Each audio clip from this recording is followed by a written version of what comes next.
Oi, meu nome é Marco Antônio, eu sou do grupo de computação competitiva, o GCC, do Cefet-MG, e hoje eu vim falar sobre esse problema da soma de quatro valores, que é um problema do CSS. Bom, mais especificamente, eu vou apresentar esse problema, falar sobre two-pointer, falar sobre two-pointer com hash, apresentar o algoritmo para resolver esse problema em si, com o código, né? E depois mostrar alguns problemas correlatos. Bom, o problema motivador é o seguinte: você vai receber um array com n inteiros e a tarefa é encontrar quatro valores que estão em posições distintas, que tenham soma, que somados eles dão um valor x, que é um valor alvo. Bom, a entrada tem duas linhas. A primeira linha tem dois inteiros, né, o n e o x, o n sendo o número de elementos desse array e o x sendo o valor que a gente quer encontrar. Uh, Aí a segunda linha ela contém n inteiros, que são os valores do array, né? Bom, a saída a gente vai imprimir quatro valores, que são as posições dos valores no array. E aí, se não tiver nenhuma solução, a gente printa impossible. As restrições aqui são as seguintes: o n ele é um inteiro positivo menor ou igual a 1000, e os elementos, tanto x, que é a soma-alvo, quanto os elementos individuais do array, vão até 10 elevado a 9, inclusive. Bom, aqui é um exemplo de um caso de teste. A gente tem nesse caso n igual a 5, então o array tem 5 elementos. Desculpa, n igual a 8, então o array tem 8 elementos. E a soma-alvo é 15. E nesse caso a saída é 2, 4, 6, 7, porque o segundo elemento, que seria 2, o quarto elemento, claro, a gente começa a contar do elemento como sendo 1, não como sendo 0, nesse caso. Então, o segundo elemento, 2, mais o quarto elemento, 8, mais o sexto elemento, 3, mais o sétimo elemento, 3, somados dão 15. Então, vamos lá. Existe uma técnica que se chama two-pointer, que ela é resolvida da seguinte forma. Ela é utilizada para resolver problemas da seguinte natureza. Você tem uma lista ordenada e um valor-alvo. Mas perceba que nesse caso você está procurando um par de elementos e não um quádruplo, um conjunto com quatro, mas um par de elementos que somados são iguais ao valor-alvo. E aí tem duas opções básicas aí.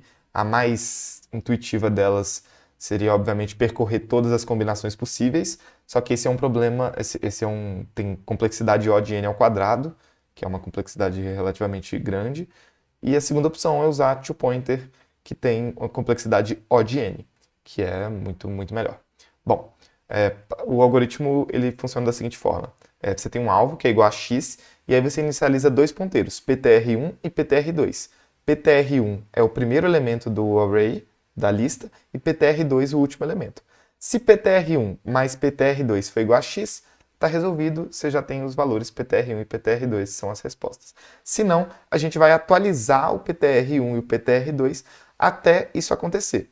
Se eventualmente o ptr1 e o ptr2 trocarem de lugar, quer dizer, se o ptr1 for menor do que se o ptr2 for maior ou igual ao ptr1, ou seja, se eles se encontrarem aqui ou isso aqui acontecer, não tem solução, porque depois eles vão seguir vindo para cá e eles vão ser só o oposto do outro, e aí a gente printaria impossible nesse caso. Mas você lembra que eu falei que esse problema era O de n, certo? Será que essa implementação é realmente O de n, principalmente pensando nesse caso? Porque eu não sei se vocês estão lembrados, mas aquele caso de teste, ele não necessariamente tem uma lista ordenada. Quer dizer, a gente tem um problema, né? Porque a gente tem uma lista ordenada e um valor-alvo. Só que os melhores algoritmos de ordenação, eles têm complexidade O de log de n, eles não são O de 1. Então, na verdade, essa implementação do two-pointer é O de n log n. Ela não é uma implementação só O de n. Então, acaba que essa acaba sendo uma implementação não tão verdadeiramente O de n. Eu disse que era O de n porque a gente já começava com uma lista ordenada. Mas nesse caso que a lista não é ordenada, a gente tem que ordenar a lista. Se você viu o outro vídeo que era soma de três valores, você viu que o problema foi resolvido com essa implementação, ordenando e depois aplicando aquele two-pointer com dois ponteiros. Para aquele caso funcionava porque a gente precisava de três valores, então a gente aquela complexidade ela era válida. Nesse caso que a gente precisa de quatro valores, usando essa implementação com sorte, a gente acaba ficando com uma implementação lenta que perde por time limit na solução. Então a gente tem esse problema e qual seria a solução? Usar um hash map. O hash map é puramente O de N. O hash map a gente não precisa ordenar antes. E ele é maravilhoso porque as consultas dentro dele são O de 1. Então, como funciona esse algoritmo? A gente vai ter um alvo que é x, vai criar um hash vazio, e para cada elemento y da lista, a gente calcula x menos y, que seria basicamente o complemento desse elemento. Quer dizer, para cada elemento i, a gente teria, por exemplo, se x é 3 e é 1, a gente precisa procurar o elemento 2. E aí, se x menos 1, que nesse caso é 2, existe na lista, pronto, a gente tem uma solução, 1, 2. Se não, a gente atualiza o hash map, coloca o 2 lá dentro e roda de novo. Se a gente rodar n vezes e não encontrar, quer dizer que é impossible, não funciona. Mas, de novo, isso para encontrar um par de elementos. O que a gente quer é encontrar um conjunto com 4 elementos. Como a gente faz isso? Bom, o algoritmo é o seguinte, a gente vai selecionar dois elementos, então a gente vai rodar dois for loop, um dentro do outro, evidentemente, vai selecionar dois elementos, então vai selecionar todos os pares de dois elementos, e depois a gente vai aplicar toPointer com hash para encontrar os outros dois pares de todos esses elementos. E a gente vai printar a resposta se existir. Nesse caso, o algoritmo é O de N ao quadrado, até porque o hashmap tem complexidade de busca O de 1. Bom, vamos lá. A resolução do problema é a seguinte. É claro, a gente tem que implementar essa função special hash toPointer, mas a solução básica é essa. Nas duas primeiras linhas, a gente faz a leitura da entrada. Então, a gente lê n e x, que são dois inteiros. Lê esse valores original, que é uma lista de inteiros, é justamente a nossa lista. A nossa lista com os elementos. Eita, passou um gato aqui. Bom, o próximo passo é criar aquela... Se você viu o vídeo da soma de três valores, é muito simples. Como a gente precisa encontrar o índice dos valores e não o valor em si, a gente precisa salvar o índice de cada um dos valores. Então aqui a gente tem os valores e a gente salva em uma lista de listas, e cada uma dessas listas dentro das listas, ela tem dois elementos, que é o valor em si e o i, que é o índice do valor. E aí, o último passo é a gente printar esse special hash toPointer, que é o que a gente vai implementar agora. Perceba que nesse caso, essa função retorna um número, ela retorna uma string, até porque eu já estou printando diretamente como a solução. Bom, eu estou aqui no VS Code, vamos implementar então o que a gente acabou de teorizar. Eu estou aqui com aquele mesmo trecho de código e também com a assinatura da função special hash toPointer. A gente vai receber uma lista, que é o valores, justamente essa lista aqui. Vai receber o n, né, que é o n lá de baixo, o número de elementos, e o x, que é o valor-alvo, e a gente vai retornar uma string. Tá, então a primeira coisa que a gente precisa fazer é declarar o hash, que em Python a gente faz dessa forma. Eu declarei o hash somas, que vai ser igual a um dicionário, que é outra palavra para hashmap em Python, basicamente. Então, o hash em Python é um dicionário, a gente declara dessa forma usando chaves. Bom, e aí agora eu preciso inicializar, preciso popular esse dicionário. Então, eu vou fazer isso da seguinte maneira. Eu já explico o porquê desse delimitador.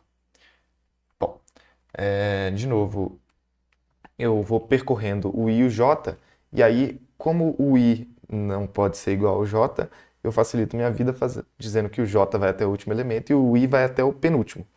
E aí, da mesma forma, o i começa de um determinado elemento e o j vai até esse elemento, começa do elemento seguinte. Então, isso acaba facilitando a nossa vida. Porque não tem que checar, por exemplo, se tem elementos i e j repetido. Agora, para popular esse dicionário, a gente vai fazer da seguinte forma. Soma valores i zero mais valores i j zero. De novo, lembrar que a gente está pegando esse segundo índice aqui, zero, porque essa lista valores, ela é uma lista de listas, e aí o primeiro elemento dessa sublista, né, da lista menor, é o valor de fato dele, e o segundo elemento é o índice, e a gente quer o valor. Isso aqui vai ser igual à tupla ij. Ok, populamos então o dicionário somas. Agora a gente vai de novo fazer essa mesma, vai percorrer de novo, vai fazer esses dois fores encadeados de novo, só que dessa vez para checar a soma. E a soma vai ser igual a valores i zero mais valores j zero. Então a gente vai somar, basicamente, a gente vai somar o i com o j de novo zero por causa desse lance de ser uma lista de listas. E aí a gente faz a mágica aqui, né? Que se x menos a soma estiver em somas, então x menos sum em somas, a gente vai criar um elemento auxiliar p, que vai ser igual a somas x menos soma. A gente está fazendo esse x menos soma justamente pelo algoritmo que a gente teria que fazer x menos i, né? A gente está pegando o complemento. Então, se o complemento de soma está em somas, a gente vai pegar esse elemento p e vai só fazer um check rápido se o p é diferente de i e diferente de j. Perceba que o p ele é uma tupla de elementos, ele é um ij, então ele vai ter p0 e p1. E aí a gente vai ter que checar se p0 for diferente de i, p0 diferente de j, p1 diferente de i, p1 diferente de i e desculpa, p1 diferente de j. Se isso acontecer, a gente tem uma solução válida e a gente vai retornar uma string formatada com os seguintes valores. Vai ter valores i 1 e a gente vai ter valores i1, j1, p01 e p11. Perceba que, nesse caso, a gente está pegando os índices dos valores, que é que é a resposta que a gente quer. Então, por isso a gente vai sempre pegou o 1 aqui.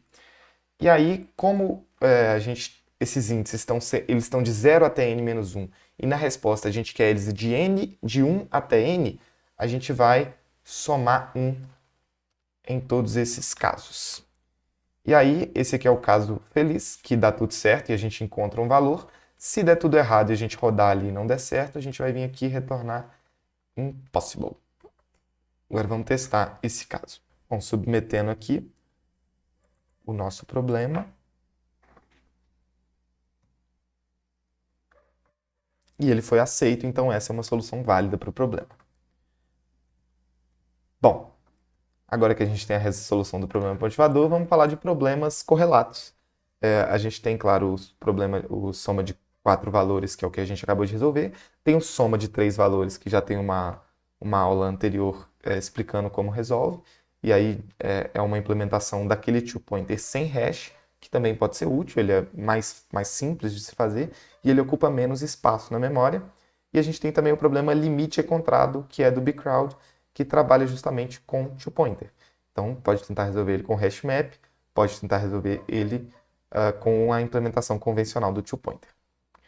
Bom, por hoje foi só. Muito obrigado pela atenção. Um abraço.